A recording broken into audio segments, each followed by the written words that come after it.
Namaste everyone. Very warm welcome to Satsang today. Guru Srimati Baba Ki Jai.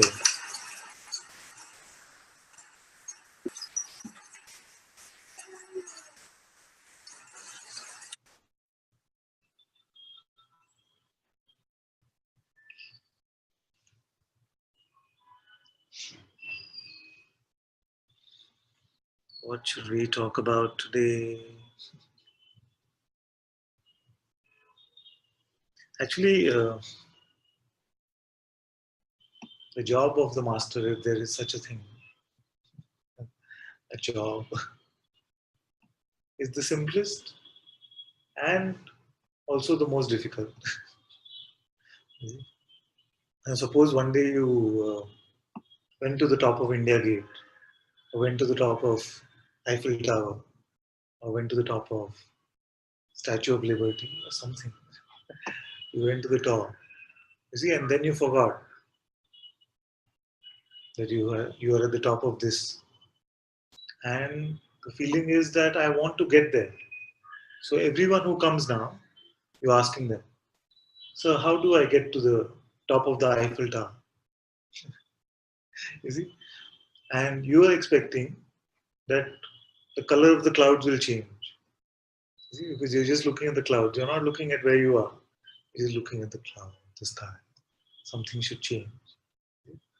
And so everyone is coming and telling you, but you are there. Where are you? What are you? You're like, but these clouds, they bother me. These clouds, they bother me. They're too dark, or they're too light, they're too whatever. I was told that my experience would change if I was on the top of the Eiffel Tower. Something should be different. So, what is the master saying? Just really check. Where are you? The only thing seemingly that gets in the way is this moving clouds. You see? These moving clouds which come as ideas about ourselves. Then what to do with these moving clouds? You hear every day. Either let them become the master's problem, or you inquire whether any of these clouds is truly about you. If you let them go, then the truth is very apparent. Just that our attention has got so caught up in this mind that it feels like I don't have any attention to spare to look within.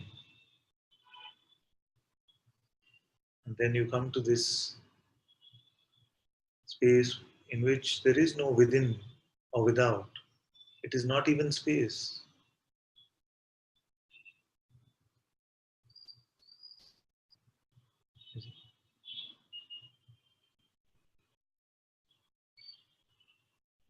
So let go of these clouds or inquire into them and find out if any cloud really touches you, makes a dent, makes a scratch on you in reality.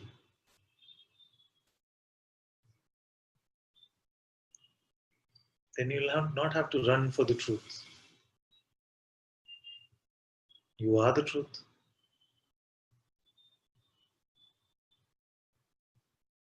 Don't have to do any truth exercise. No spiritual push-ups.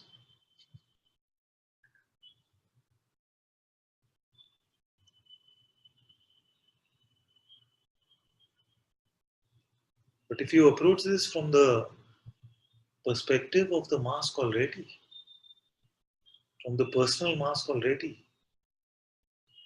then it can seem like there are many things you have to do to drop the mask. The ego trying to kill the ego, the thief trying to catch the thief. It doesn't work like that.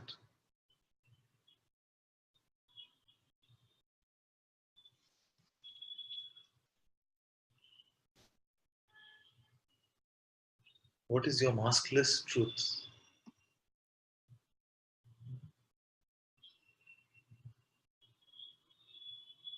What is your naked reality?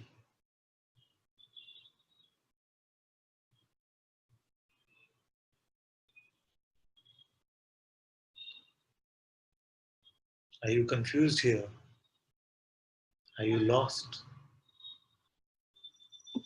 Do you have somewhere to get to? Are you trying to understand awareness?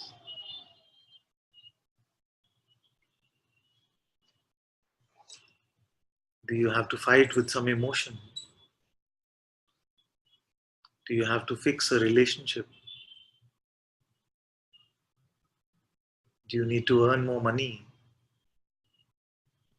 What is here? Before there is an idea of you, which I call the mask. Are you the doer or the non-doer?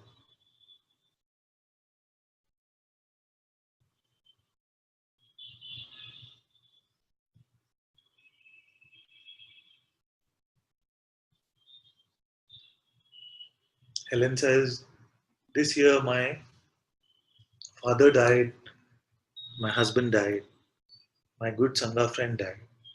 In this moment, I feel disconnected from the self. Please help. So this year these strong events have happened.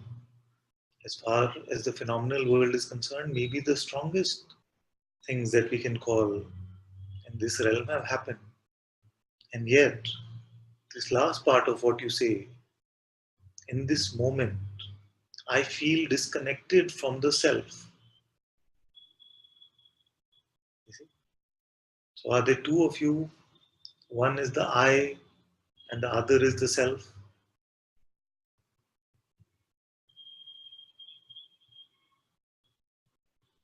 Can we locate this I that is disconnected from the self?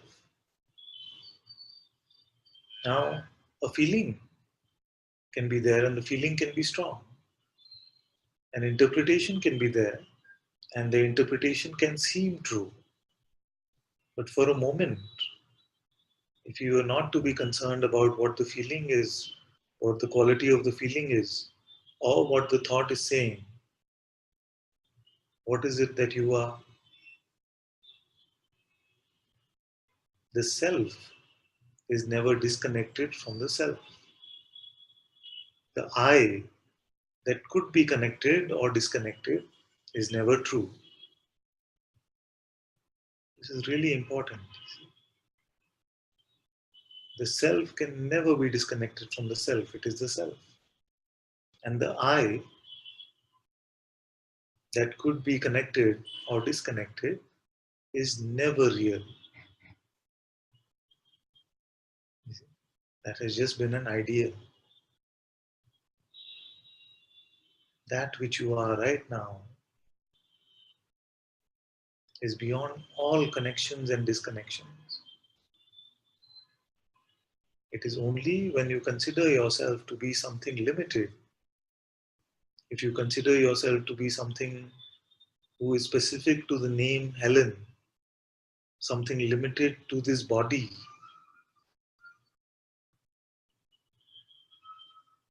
then you will feel like I am a limited entity and I need to connect it back to the source.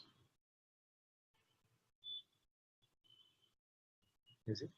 But now you're realizing that the true connecting back is actually a recognition that I can never be disconnected.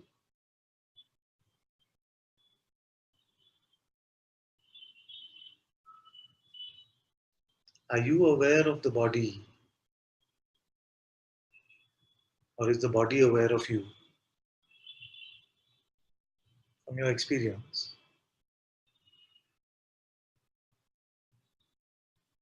Are you aware of your thoughts, or are these thoughts the greater? They are the unchanging witness, and this awareness is coming and going.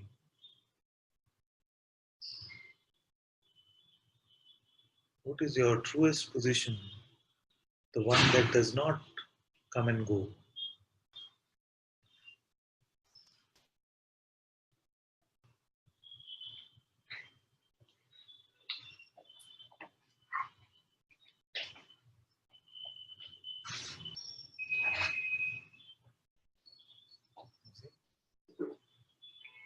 without the idea that you are a limited entity, without the idea that you are something, what real disconnection is there?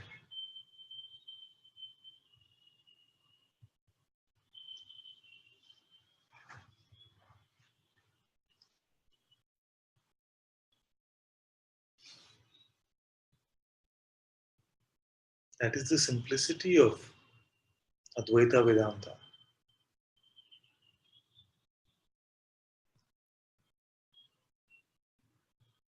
You don't consider you, and it is not just a logical position, it is an experiential truth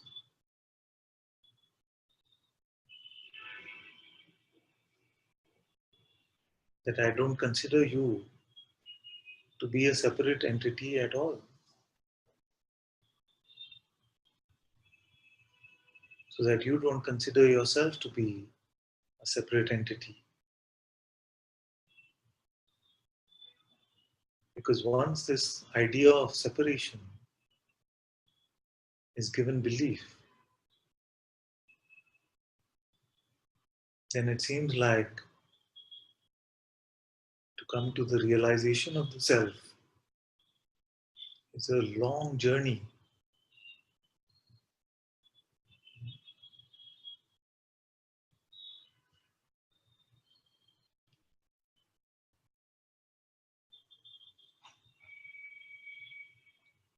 If the separation has never really happened, why must we pick it up?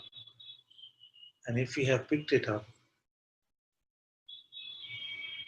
we can see now that it is gone.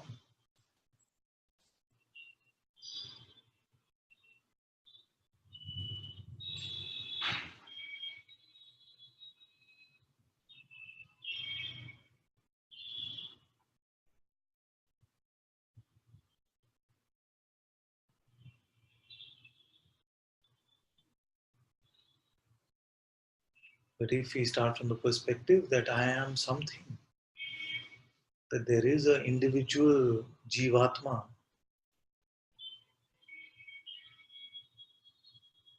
then it seems like a long, difficult process to bring this I am something back home.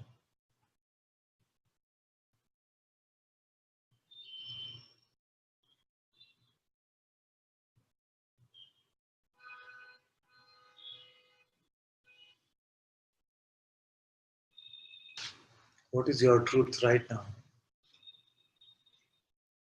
Is it true that you are something? This is for all of you. Is it true that I am something?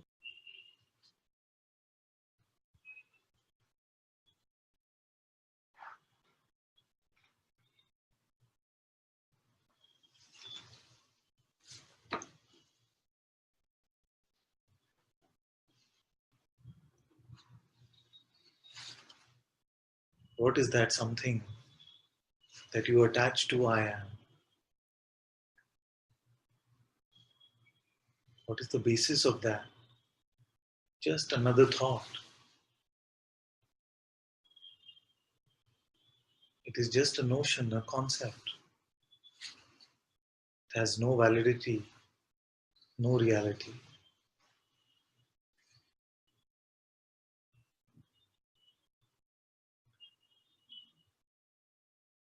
Father, it's true that it is not valid, but it is loud. He says, it is true that it is not valid, but it is loud. You see? The possibility that it could be valid is what makes it loud. Huh? You see? So if the thought comes and says that you're a green Martian, no matter how many times it comes and how large seeming it is, you see, you will not find it so strong. But when the thought comes, I am a person, I am an individual entity, It is because we have nurtured it with our belief. You see? It is because we have given it the possibility of being true for so long that when it comes, like the thought could say, you have to be a good person, something like that. Because you have nurtured the possibility of being the person for so long that this thought can seem like it is loud. When you take an example of a loud thought, you will find that although there are these 3, 4 common things which are loud for most of us, but for everyone in this satsang today, it will not be equally loud. You see? Why? If the thought itself was loud, then it should be equally loud for everyone. It is because what has been conditioned here, what has been believed here in the past. Like I used to take this example that if I say to you that you are a terrible ice skater, there's no chance you'll come into the Olympics this time. Yeah. Is that supposed to hurt me? It is not affecting me at all. You see? But if I say to somebody, but you're a terrible person, or you're not a good partner, or you're not a good mother, not a good father. Why? If I speak to an Olympian ice skater and say, you're terrible, there's no chance, that will hurt them more. So it is not the content of the thought itself, but what the relationship with that thought has been that makes it loud or more intense. How to drop it completely? The one which has been nurtured. Yes. Yes. When it is checked, it is not found. It's still. But still is the problem. Okay, I know you feel like it is true, but in this moment, if I don't give you a second to think about it, it is dropped.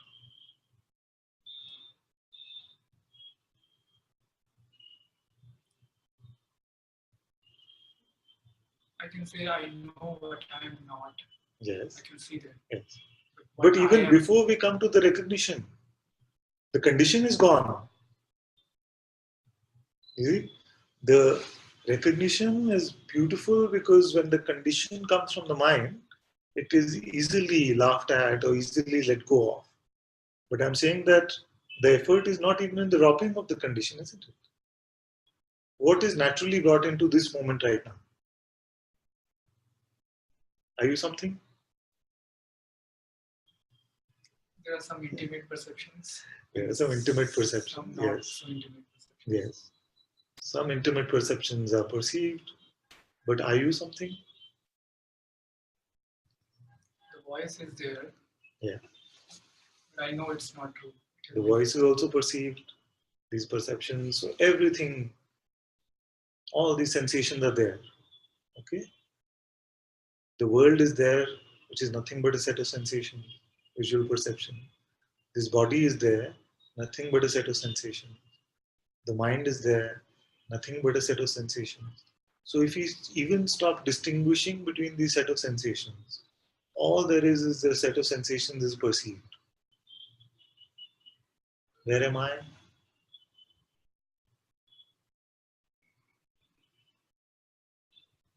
What am I? You see what I'm saying? Everything is a perception, a sensation.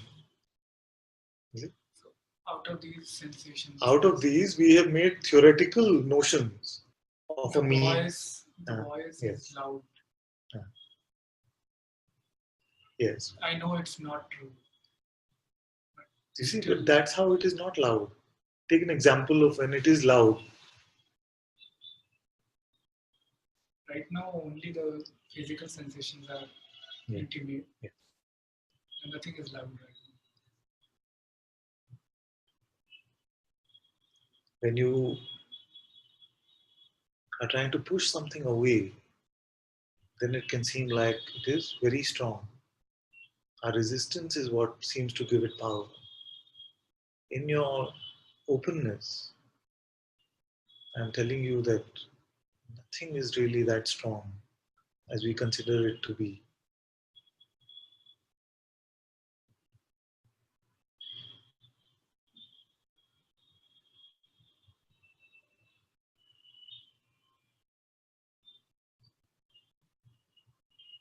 Everything is perceived as a set of sensations. Now, what is too strong for the perceiver of them? How loud or how big does something have to be when it becomes too loud or too big for the perceiver?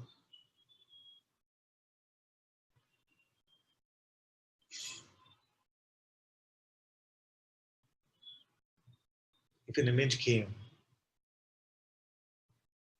the image is tiny image of an ant, but this image keeps growing, growing. Now this ant is as big as this body, but it keeps growing, growing. It's as big as this room, big, big, big, bigger and bigger.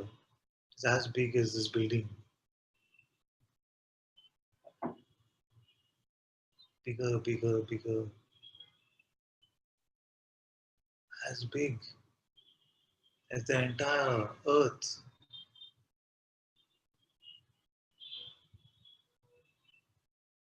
Because this ant, which is so tiny, the visual of it, the image of it, is so big now. Is it bigger than the perceiver? Does it hurt the perceiver? Just another image, isn't it?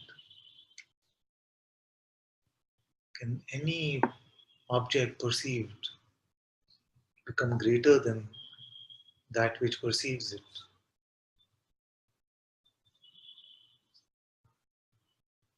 Any thought, even if it feels like it is shouting and screaming, throwing a big tantrum,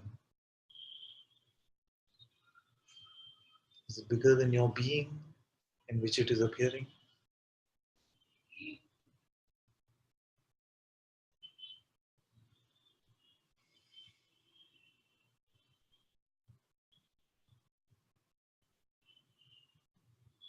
It is only if you introduce yourself in this image now, and you introduce yourself as a person, a body, and then that ant is so big, then it can become scary.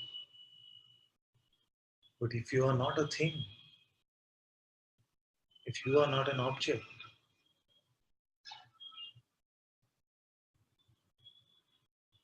what is too much for you?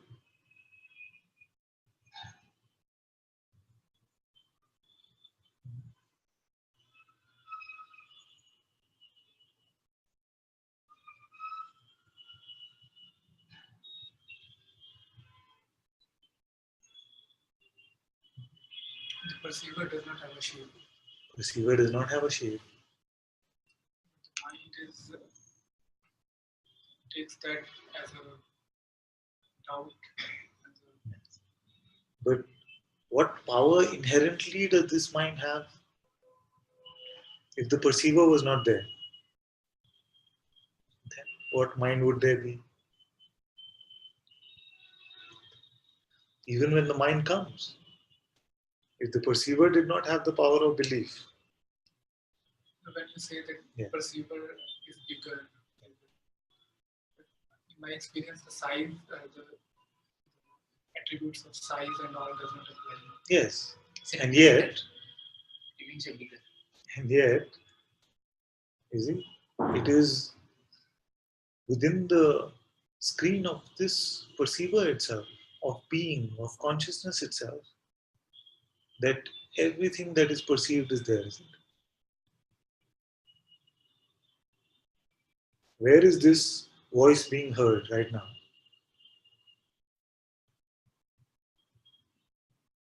But the same Yes, but where? Outside this or inside this? inside this, Inside this. it knows. You see, so if something is contained, if I'm able to put 7 beads in a glass, then is the glass bigger or the beads bigger? You see? So if the entire universe is perceived inside my being, then what would you say? Is the being bigger or the universe bigger? You see? So in that way we say bigger. Not to expect that you will find this big object. You see? It is just that that which contains everything, that which everything is made up of, must be the greater compared to the object which is just perceived.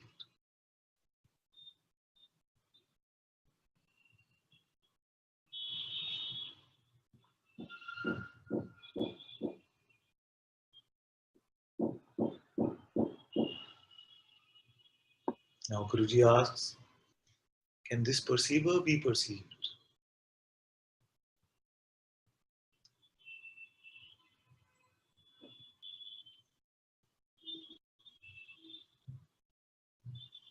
And in that question, you go so far away from your individual identity,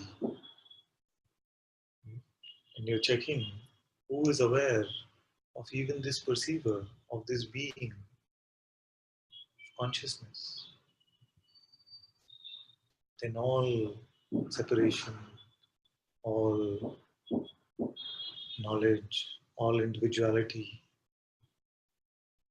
is swept aside, isn't it?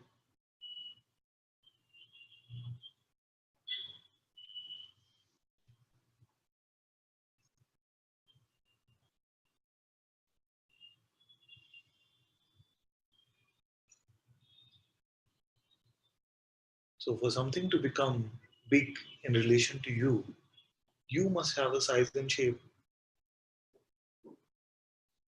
Is it possible for something to be too big unless you have a size? Whether the universe is source of this, right? Huh? The universe? When Guruji does that invitation, Yes. you also do. There is intense peace and Yes. that is there. Yes. But I cannot say that that is source of all this. That is the isness? The relation between phenomenal and non-phenomenal. Yes. So that is source of all of this around. Yes, but at least you can say that it is experience here. The phenomenon. Yes. Yes. So if all that is phenomenal is experienced within you, then what must be the greater? Don't worry about the source then. Because the mind is. Yeah, don't worry about the source. Because you will find the insight that this being is the source of the universe, but it might not conform to what your mind thinks the source should be like. From where this confusion comes is that is empty of everything. How could that be a source of? That is the ancient conundrum. The ancient conundrum is that from this attributeless, qualityless self awareness, all this world of qualities and attributes comes, and yet that fullness is not spent. From the fullness comes, and yet the fullness remains. Ancient Indian verse, isn't it? Purnamada Purnanda. Purnamada Purnamadam. From that which is complete, full, that which is complete arises, and yet that completeness remains untouched. This is the beauty of the self. Because if the self was like some potential energy from which something was then manifesting, then the potential would be spent, isn't it? But this potential remains unspent. We had the wrong conception of the source and Yes. something Just, coming out of it. yes. See if there's any visualization happening.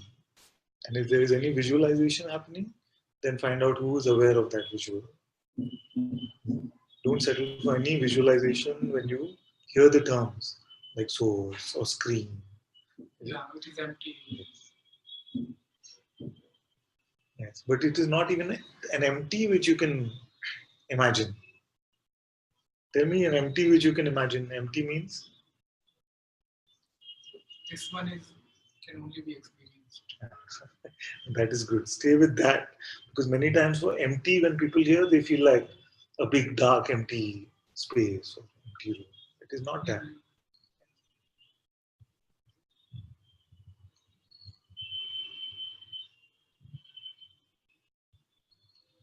And when the mind is loud, we can't immediately fall back to that. Then sit quiet and Yes. then it's always there whenever. Yes. You don't have to immediately anything. You don't have to, because that is giving more reality to the past and more projection into the future. It is clear for you now? Now check if anything can happen that can change this. For anything to change, something phenomenal has to be. Yes, but even if It's the not. biggest phenomena comes, can it change the reality of this that is empty of all attributes? Nothing, is it? Now, are you relating yourself to be this body? Many times, yes. No, now, are you relating yourself to be this body?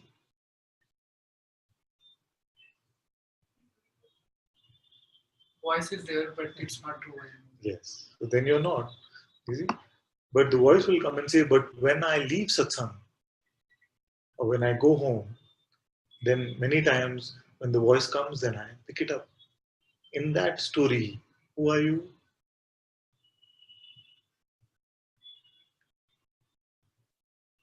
The one that came to satsang and the one that leaves satsang. Is that not just another phenomenal appearance? What happened to that which is empty of qualities because this body came to satsang and this body will leave satsang? Is it? In that way, satsang is a magical place. So it can, although it can feel like you came to satsang, what you're seeing here is beyond all physicality. Maybe the expectation is that emptiness should be the primary experience all the time. Yes. And if that is the will of the self, then one day you won't wake up from sleep. You see, if there must be some play, some we can't even say urge really. We can say just the will of the self to play with this phenomenal world, and that's why it appears. You see? So you think Unless you bring an individual you into the picture, there is no trouble with the play or the appearance of all of this phenomenal creation.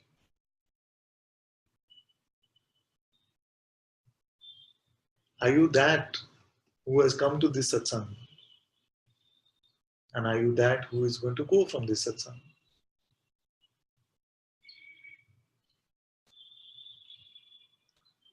You see?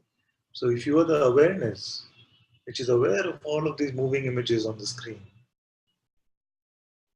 is that awareness expecting permanence? saying anything. It is not saying anything, but you are. Is it? Now, is there, what is the real?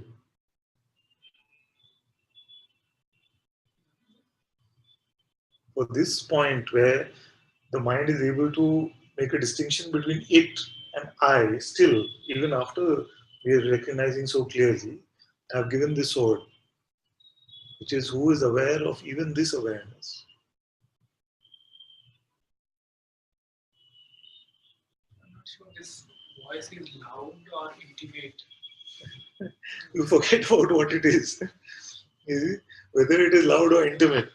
You see, don't worry about the quality of the voice. What is the quality of you?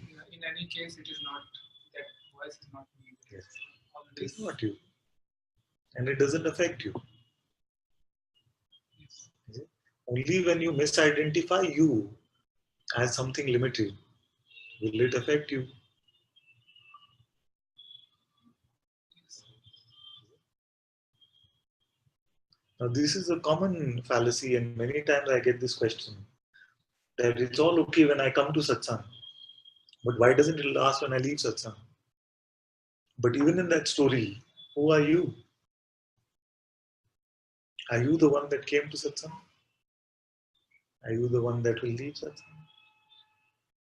You see, on these simple beliefs, our identity can be picked up.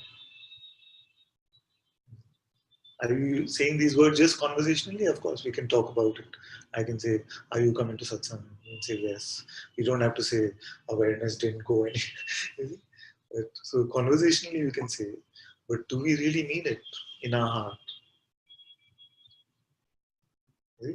When we say, I get caught up in my mind, is it true? This it comes up that some stabilization in this. Yeah, we I all need to see make some effort. one lie leads to 1,000 other lies. As a child, or maybe even as a grown up, you had an experience of lying? Mom, I didn't get my report card today. You see? But the teacher called me and said that she's giving. But no, she gave it to everyone else, but she didn't. So, second lie. But she said she gave your report card. No, Mama, actually she gave it, but I left it in my desk. You see? One lie. And more and more. She says, no, marinate in this. One says, if you think you can make an effort, you must make an effort. Yes. So, the effort I am advising you to make is to try and leave it. Leave the voice, or what is the exact point here? Leave it means leave what? Leave the self. Leave the self. Yes.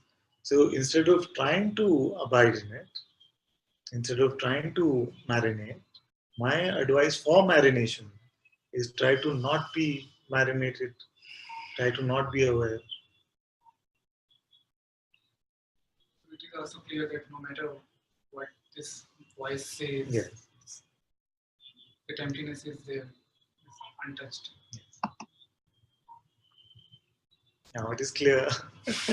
So now trouble is the trouble only can be, but I am not that. We are still speaking about awareness.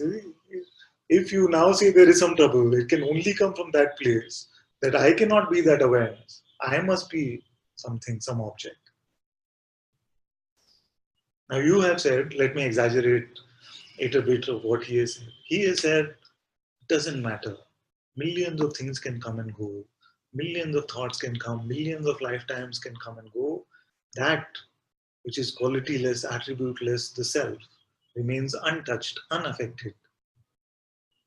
But he's not yet said. But this is the part. All of you are coming to this recognition, and yet, but.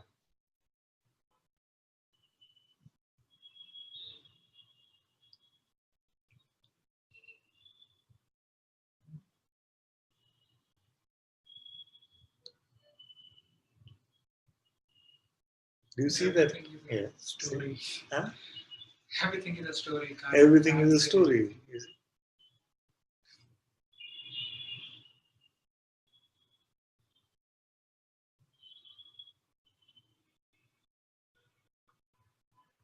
Are you a story? So, why is it that? Why? Come closer. So everyone can hear you better also. I think I'm okay. Huh? You won't be on the camera. Why it is not intimate, as intimate as the voice? Why does that get to belief? Is it true that it's not as intimate as the voice? Now, if you are the wall and some shapes are being drawn on the wall, is the wall the most intimate for itself, or is the shape more intimate than the wall itself?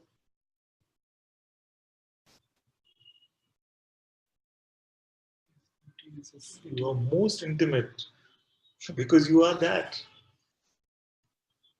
There is no separation at all.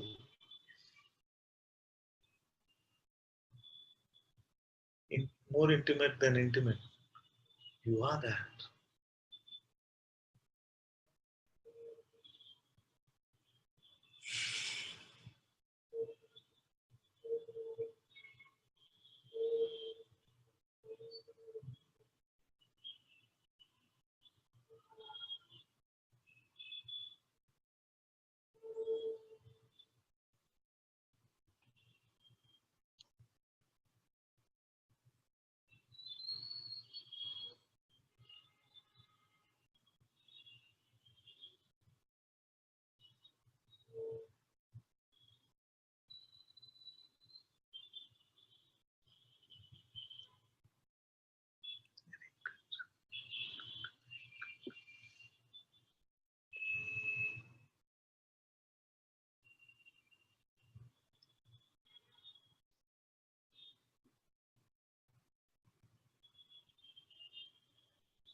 not whenever this experience is there, there is peace, there is everything. But why don't I abide in this? Why? Who should abide in this? In the play, I have a choice. There are Yes, times who when does? In the play, who has a choice? consciousness itself. So the question is, why doesn't God abide in this? Yes. So God is complaining, I'm running out of peace.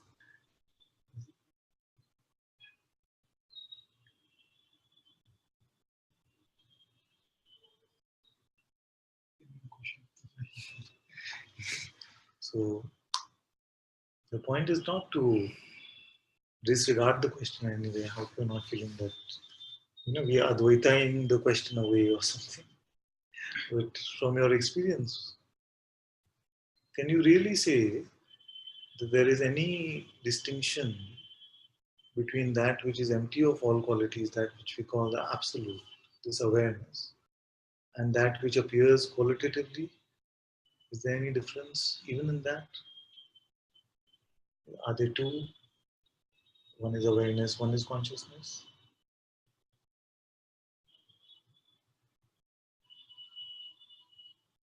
Both are very intimate. Who are they intimate to? You mean with each other? To I. Now this I to which both are intimate are which one?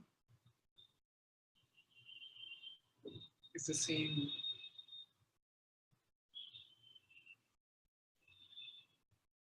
It's the same. It's awareness. It's aware of both of them. Yes. So aware of itself and aware of its dynamic aspect.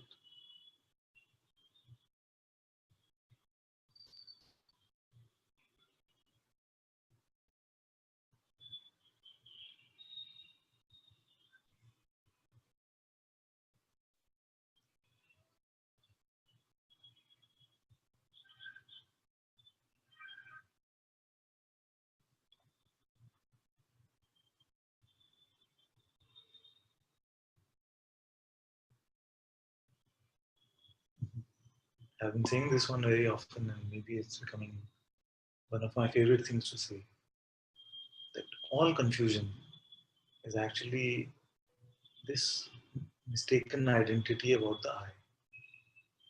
Once this is clarified,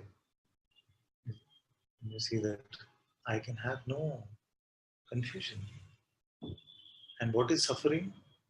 It is just confusion about who I am. Whether we call it a grievance, whether we call it resentment, whether we call it lack of knowledge, whatever we call it, we are picking up a mistaken notion about I. And when we pick up the mistaken notion of the I, then we automatically pick up the notion of other, me and others. Then we can feel like I can be resentful towards you. I can feel guilt about something I did to you. Once you see that this I is just a notion, just a concept, a belief, what separation is there? What suffering can you have? Do you want something?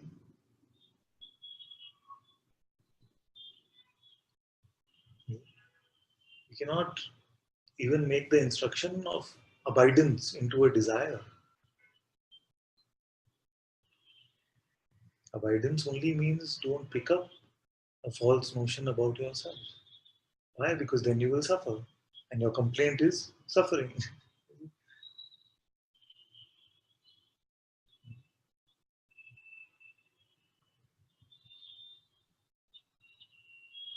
The play is supposed to be playful, right? Not serious. But There are times when it is felt. what is the last movie you saw? Annabelle.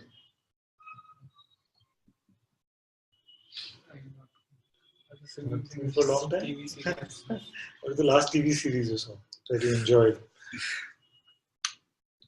The shameless. The name is Shameless. Now, in that, nobody suffers. You mean the actors? Yeah, in the play, nobody No, suffers. in the yes. In the play, yes. Yes, they do suffer. The girl, her father is like one alcoholic and all this badly behaved and all these Yes. things. So she seems to suffer. Yet you enjoy it or no? Yes. Why? Because you know that it is not real. You know, it is you're watching some entertainment, the interesting situations that happen and how they resolve themselves.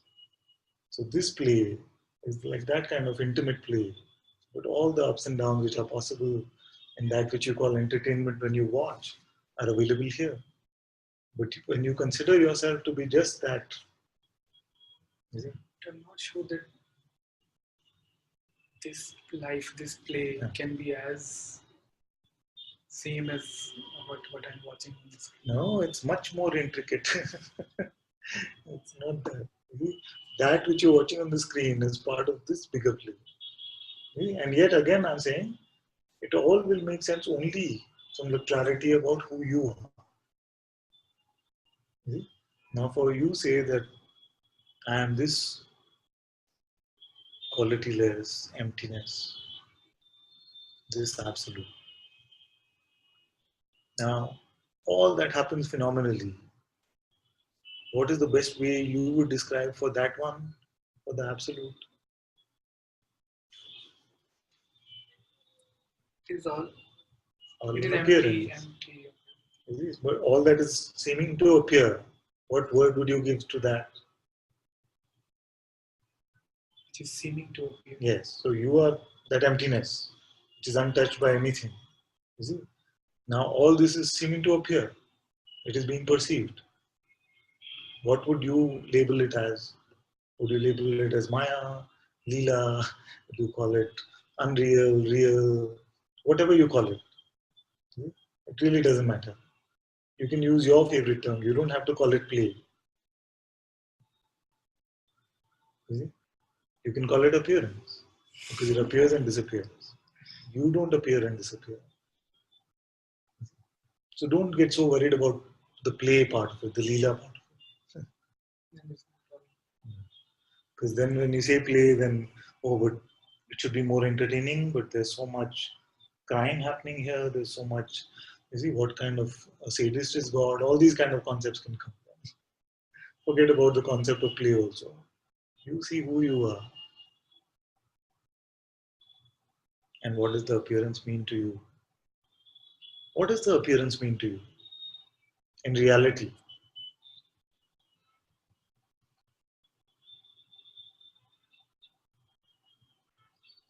Nothing. Okay? That's why I call it the play. Because what does shameless mean to you in reality? Nothing. And yet it is appearing and disappearing. You see, it's just a show. It's another way of calling it the show. To the boys, it's a big deal. Of course, because that's the narrator of the TV series. No? The narrator will always claim that it's a big deal what it is narrating. The subtitles will not say what you're watching is just useless, is meaningless, it's just a play. The subtitles will subtitle with seriousness. So the mind is nothing but a subtitler, a narrator of this movie which is going on.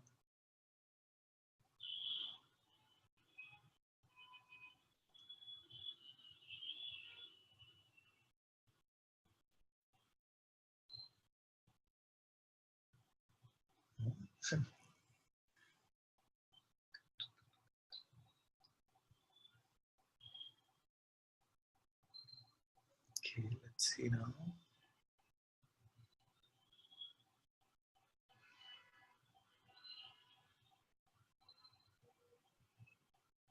Okay, I'm going to quickly read through the chat messages.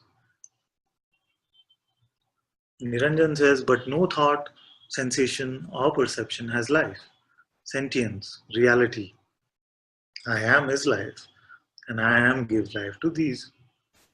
Yes, he's answering your question about something being too loud, I'm presuming. Krishna says, So beautiful, Father. Thank you. The assumption that we are this body and mind implies that something could be bigger than us. That is your giant ant. However, as you point out constantly, it all appears in our own being.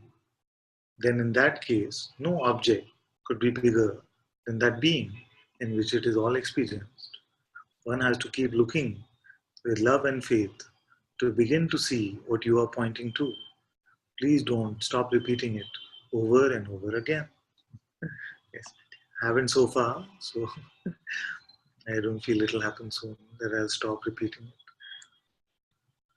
Kabir says, "Love you, Father." This energy exchange is so intense. Yes, my dear. Jerome says, "Beauty of innocent openness." Very good.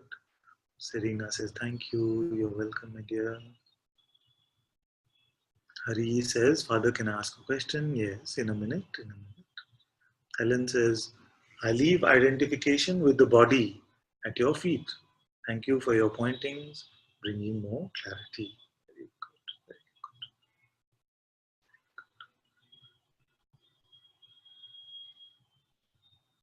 Let the one who is also surrendering the identification, surrendering the body, also be surrendered at the Sadguru's feet. That is my blessing for you. The I who is the seeming owner of this body is the same one who can play as the seeming owner of our relationships, the seeming owner of our freedom. This one also can be safely surrendered.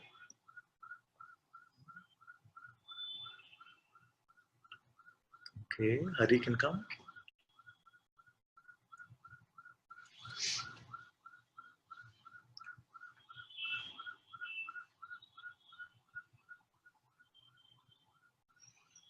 Hello, Father.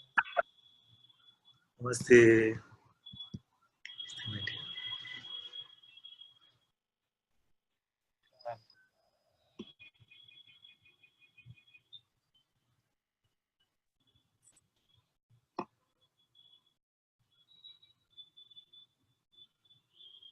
Just like Father, it's something. Uh, uh, it's like that even that inquiry and testing. Uh, uh, it's like mind has all inquiry related questions and answers. So a lot of time it happens. It's something. Instead of just seeing it more of until it's more of a room of one thought subsiding the other thought, and then it's a circle. Means like somehow yesterday I was watching Adya's one video, and it felt like just to drop everything and just be in this moment. It's like just this is what all existing in. This feel like where he was saying only thing existing is only this moment, and just be here, because like it's like it is seeking or even to inquiring or finding it have its own sort of identities.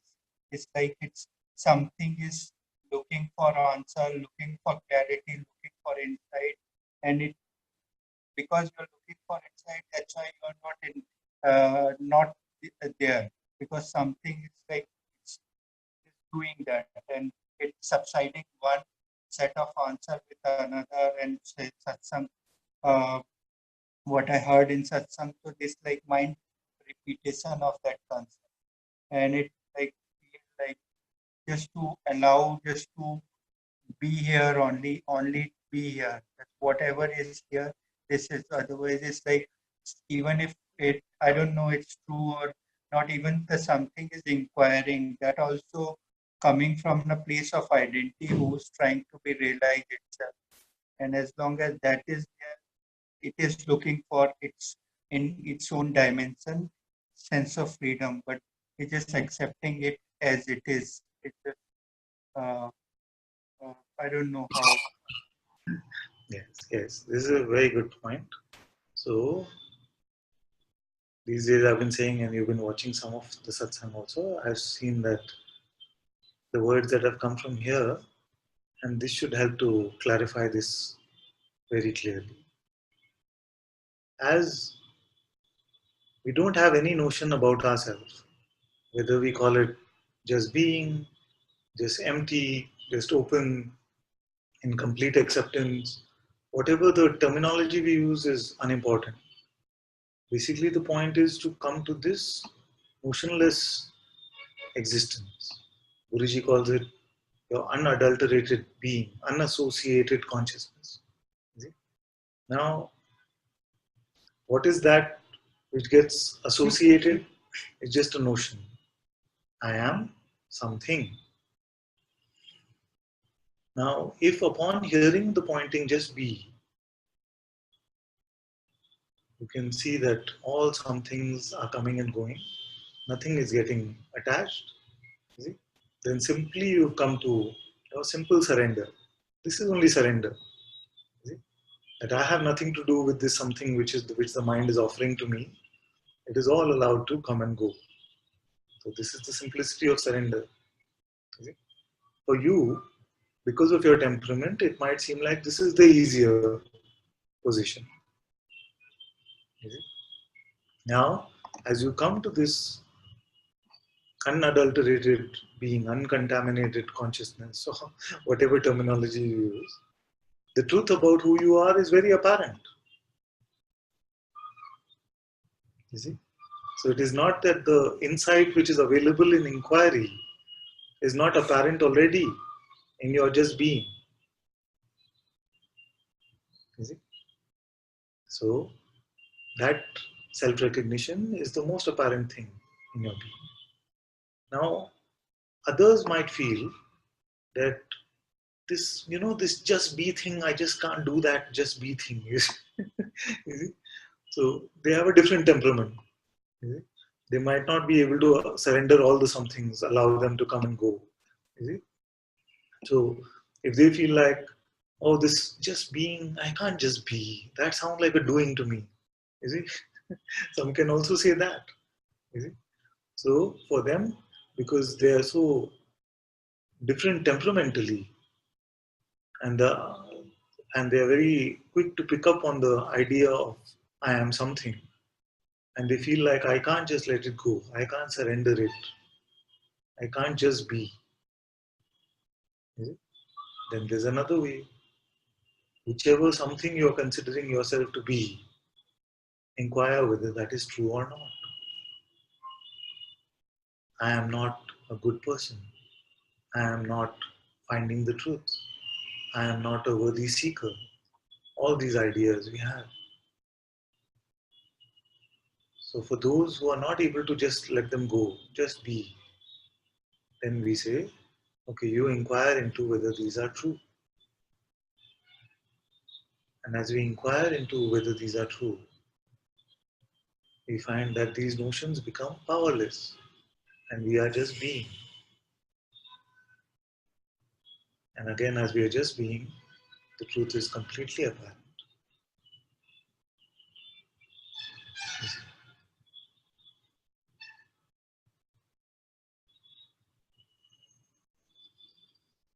What you have to be careful about in the just being is that don't think that there is somebody just being. Because even that can become opposition. Empty of that notion of even just being. You are. You see, you just are. You're not doing the just being. You see? It's not like, okay, I'm going to leave the inquiry now, I'm just going to be. Because no matter what you do with that mask of I, will be comfortable for a few days, but after a few days, even that will start poking. You see? Yeah? So you just are. You don't have to do anything to just be. Being just is. You see? So what you're saying is that as I'm just being, as being just is, I don't need to pick up any notion, including the notion of inquiry. Yes. If the first part of what you're saying is true, then the second part is also true. If no notion is that attractive for you that it seems sticky, then no need for any practice, including inquiry. Uh, it's something. It's like I just want to clarify from you. It's more like this, like not not here, but something like bringing attention completely to be here. It's like means whenever it drifts away, because like thought or something which doesn't, it's not existing. But what existing in this moment is for me is mobile in front and this form and this color. That is only just bringing my attention to here, not not in any sort of if it goes just to bring attention back to this. Is it like it's doing or it? I don't know. Just right now, what is there in this moment?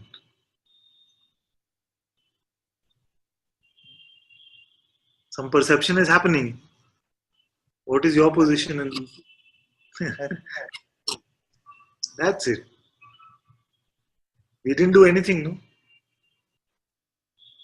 We did not do anything also. Because the not doing can also become opposition. So we neither did nor not did.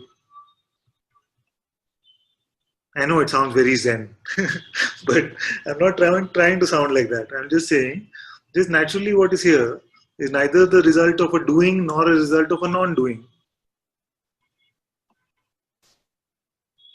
It's just like It's just here, naturally here. It is our original state. Now, whatever something we pick up, you see, with the idea that this will get us there, or this is better for me versus that, you see, that is the something. You see? So we can safely leave that something because that will make a hurry out of you. It will make a person out of you. It will give you a position. You see? So Hari is now no longer doing inquiry so much, he is just being. You see? Not even that. You're doing neither, not doing either. Whatever happens, just happens. The content of this world, the content of this experience, this play is just moving the way it is moving. It is only an idea that I am doing this or I am not doing this.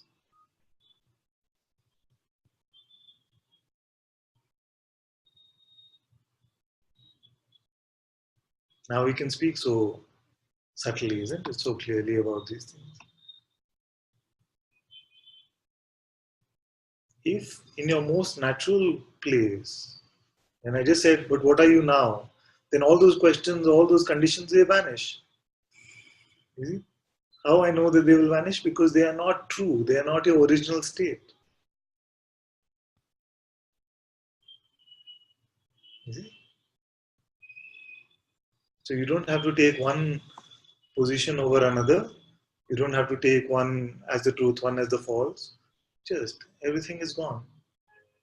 This is your notionless existence. But the minute you pick up the idea, okay, but then Father, what should I do? That is the position that you will pick up. You see? But for that, either we let it go, just be, you see? Or we say, who is here to do something? Actually, both are the same. Both these apparent approaches are the same. They have the same effect of dropping the something.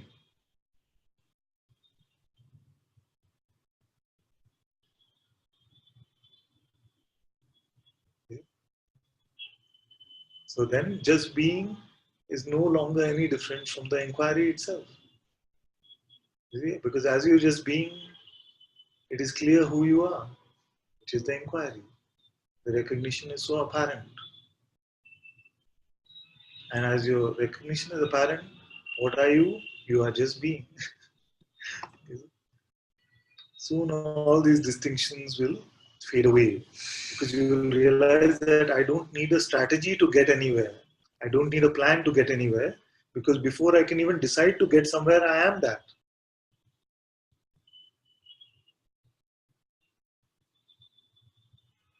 This is just being without doing the just being. You see?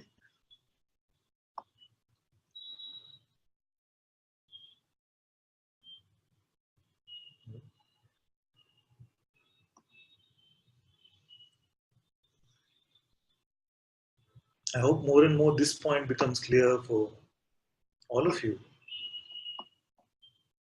Okay? Because otherwise, what I say is that if we have a goal, a destination, a plan to get there, a path, what can I do? You see, then the starting point itself becomes false, which is to pick up the mask of the limited one. What I'm showing you is that in your concept-less existence right now, is there somewhere to get to? Is there something you have to become? Is there some right or wrong way? Can anything come and change your reality?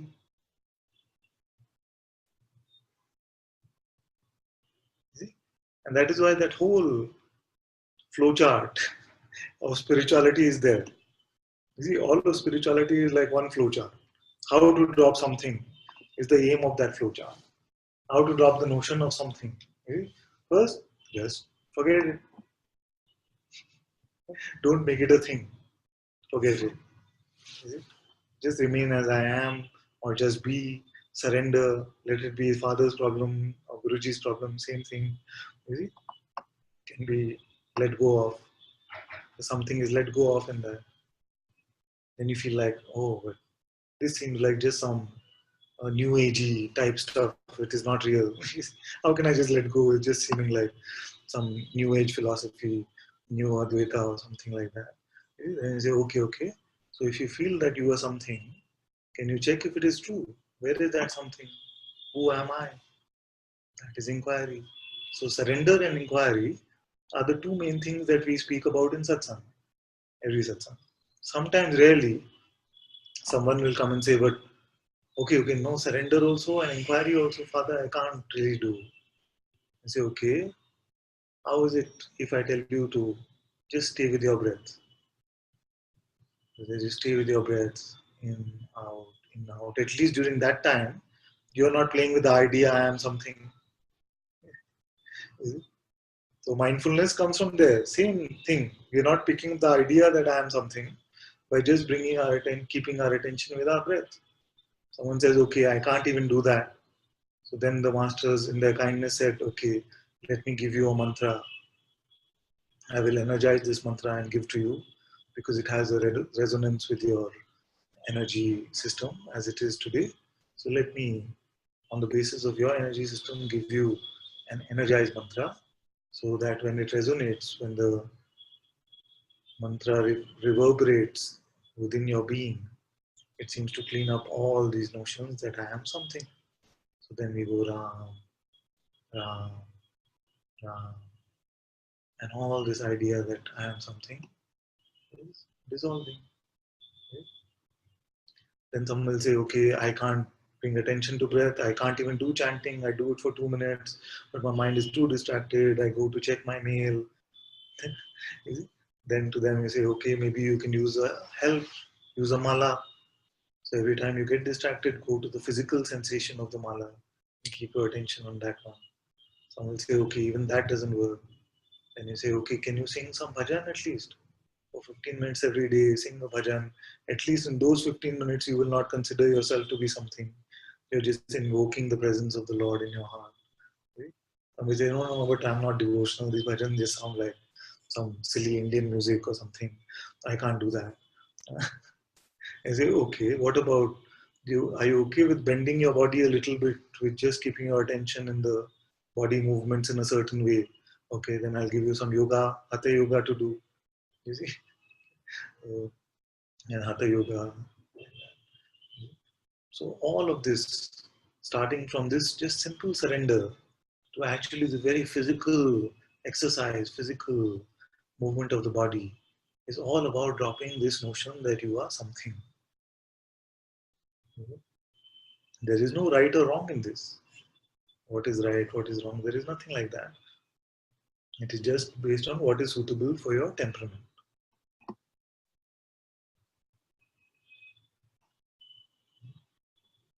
But all are coming to the same point that it's so simple to just be.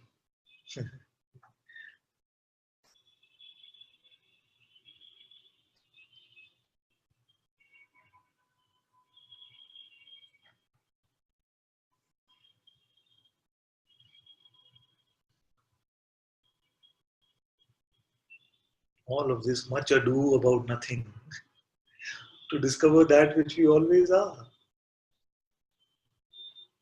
This is the play. He was asking why we call this a play. What can we call it? All this struggle, all of this to find out who we are. And when we really look right now, what are you? What must you do? Nothing or neither. Either. Doesn't really matter. Not applicable. You see? Once you come to this not applicable, then all this will not trouble us at all.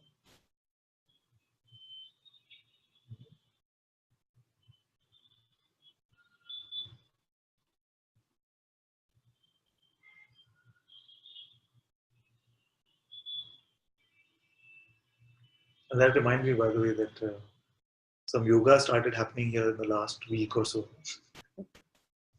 Uh, so I realized that this body was too much like this. So some servicing is required. So some yoga has been happening like that. And you never know. After maybe a year, maybe the starting satsang will be Hatha Yoga. Then we go to mantra chanting. Manju saying, "Oh man, I just left some place like that."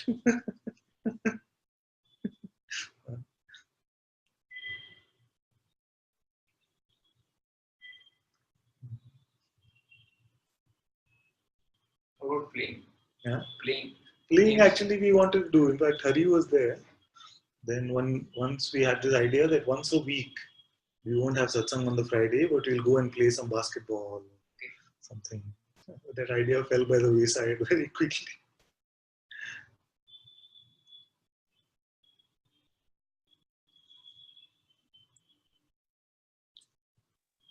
Thank you.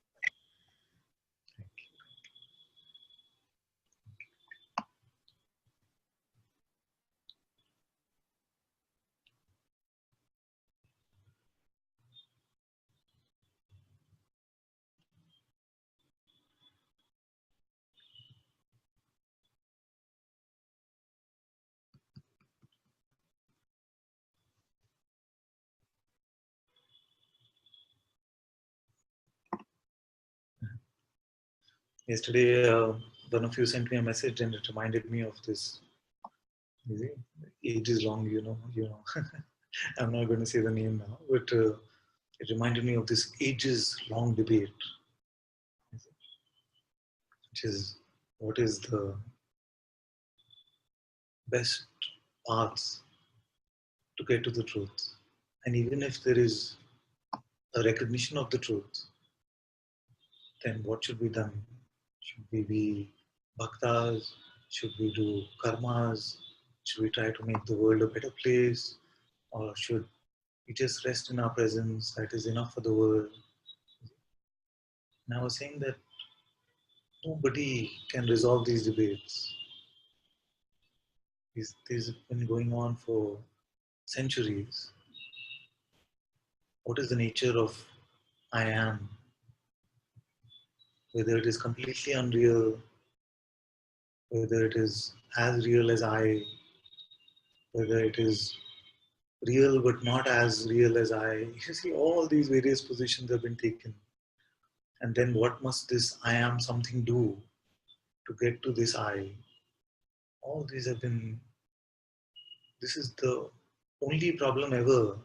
Therefore, the solutions have been so differently prescribed that all that we must do, if there is such a thing, is to find that which resonates with our heart and just stay with that. As long as it resonates in our heart, just to stay with that and not to pick up the idea that my path is the best or another path could be better, all these kind of things.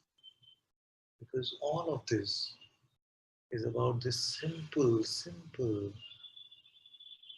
being, empty of any notion about itself.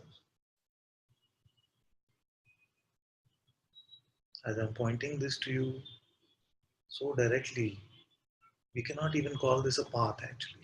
Is it? This is not even a path. Nothing is being done here.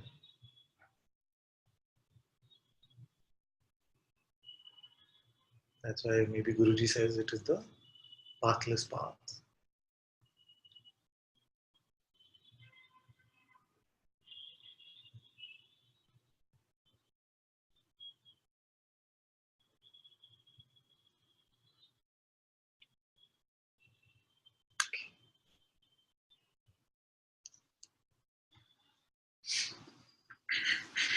Thank you all so much for being in Satsang today. Sadguru Shri Muji Baba ki Jai. Guru Shri Ananta-Ji ki Jai.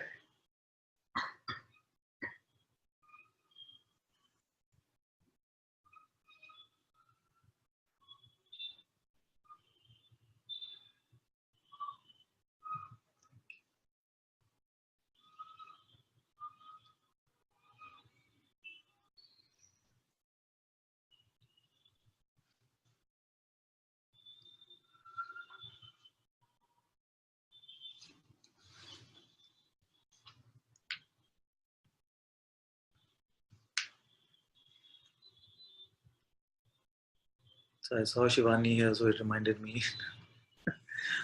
Because I'm getting some complaints that, oh, all of us, we come from such long distances and we want to have some nice bonding with our Sangha brothers and sisters. But when you call us, then it's all silent. You don't let us speak in the silent retreat.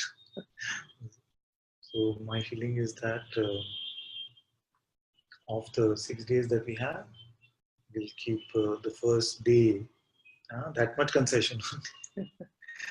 The first day, you're free to talk, you're free to chat and bond and hug each other and love them as much as you like.